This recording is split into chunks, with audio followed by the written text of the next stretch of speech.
एक 12 साल का बच्चा जिजाऊ की प्रेरणा से प्रतिज्ञा करता है कि सिंधु से कन्याकुमारी तक फिर से एक बार मैं भगवा फहराने का काम करूंगा। न भाग्य उसके साथ था, न भूतकाल उसके साथ था, न धन था, न सेना थी। एक बच्चा अपने अदम्य साहस और संकल्प के साथ पूरे देश को स्वराज का मंत्र देकर गया और देखते देखते देखते 200 साल से चल रही मुगल शाही को चकनाचूर कर कर देश को स्वतंत्र कराने का काम किया। जब अटक तक शिवाजी महाराज की मावलों की सेना पहुंची, बंगाल तक पहुंची, कटक तक पहुंची, दक्षिण में तमिलनाडु तक पहुंचे, तब सबको भरोसा हुआ कि ये देश अब बच गया। भाइयों बहनों, सबसे पहले मैं राजमाता जिजाऊ को मन पूर्वक प्रणाम करना चाहता हूं, क्योंकि मैंने शिव चरित्र को पढ़ा है।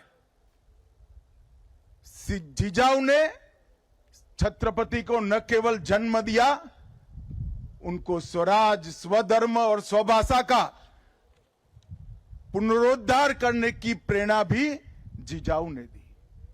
एक बाल शिवा को, समग्र देश को स्वतंत्र कराने का विचार भी जिजाऊ ने दिया और एक बाल शिवा को हिंदवी स्वराज के संस्थापक बनाने का विचार भी जिजाऊ ने दिया।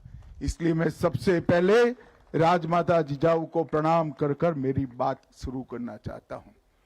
मित्रों, आज जहां सुबह मैं यहां पर इस ऐतिहासिक स्थल पर, जहां सालों के बाद हिंदवी स्वराज का सुवर्ण सिंहासन प्रस्थापित हुआ, वो जगह पर जब शिवाजी महाराज को प्रणाम कर रहा था, मैं मेरे मन के भाव को कभी भी वर्णन नहीं कर पाऊंगा।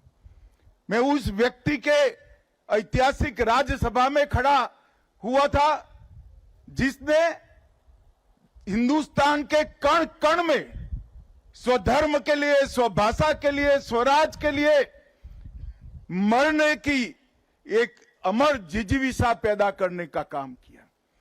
और देखते देखते देखते चारों ओर आदिलशाही, मुगलशाही, निजामशाही से घिरा हुआ ये महाराष्ट्र हिंदवी स्वराज में बदल गया और कुछ ही सालों में यहां से अटक से कटक तक, बंगाल तक, दक्षिण में तमिलनाडु तक, गुजरात समेत समग्र देश को स्वराज का स्वप्न सफल होता हुआ दिखाई पड़ा। शिवाजी महाराज का जब जन्म हुआ, तब उस वक्त घोर अंधकार के अंदर समग्र देश की जनता डूबी हुई थी। किसी के मन में स्वराज की कल्पना आना भी दुष्कर था। इस प्रकार का वातावरण था। देवगिरी के गिरने के बाद 100 साल के अंदर ही यहां से लेकर समग्र दक्षिण का भी पतन हुआ और धीरे धीरे धीरे स्वधर्म और स्वराज की बात लोग गुना समझने लगे। एक 12 साल का बच्चा जिजाऊ की प्रेरणा से प्रतिज्ञा करता है कि सिंधु से कन्याकुमारी तक फिर से एक बार मैं भगवा फहराने का काम करूंगा। मैंने आज तक दुनिया के कई नायकों के जीवन चरित्र पढ़े हैं, मगर ऐसी दृढ़ इच्छा शक्ति, अदम्य साहस, अकल्पनीय रणनीति और रणनीति को पूरी करने के लिए समाज के हर वर्ग को साथ में जोड़कर एक अपराजय मतलब अपराजित सेना का निर्माण करना शिव छत्रपति के सिवा किसी ने नहीं किया है।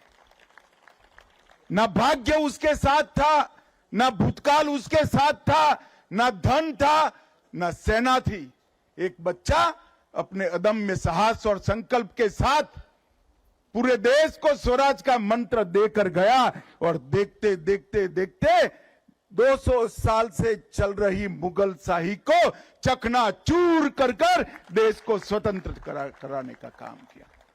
और मित्रों, जब अटक तक शिवाजी महाराज की मावलों की सेना पहुंची, बंगाल तक पहुंची, कटक तक पहुंची, दक्षिण में तमिलनाडु तक पहुंचे, तब सबको भरोसा हुआ कि ये देश अब बच गया, स्वधर्म बच गया, हमारी भाषाएं बच गई, हमारी संस्कृति बच गई। और आज हम देश की आजादी के 75 साल के बाद दुनिया के सामने सर उठाकर खड़े हैं और हम संकल्प करते हैं कि 100 साल जब हो गए आजादी को, दुनिया में 1 नंबर पर हमारा भारत होगा। उसकी मूल कल्पना इस शिवराय ने रखी।